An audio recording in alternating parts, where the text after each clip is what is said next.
Hi, my name is Eli and this is Tech Talk. Today I'm going to show you how to install the Speedtest by Ookla extension on Google Chrome. I'm not so sure if I pronounced that correctly, but if I didn't, so be it. Now, first what I want you to do is come up here to Google Chrome, open this up, and then from there what I want you to do is to grab the URL, put in the description, and paste it into the search bar. It'll take you straight to the Chrome Web Store. So just right click, paste, and then click enter. And then from there what I want you to do is come up here to the top left hand corner, and then look up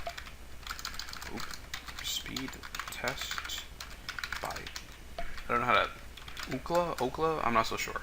But I just want you to click on this first extension, and then from there there'll be a blue add to Chrome button. Click on it, and then another box is going to pop up asking you if you want to add the extension. Just click add extension, and then it'll go ahead and install this extension onto Google Chrome. Now, if you have any questions about what we talked about today, make sure to leave them in the comment section down below, and I'll be sure to get back to you as fast as I can. This has been Eli from Tech Talk. See you next time.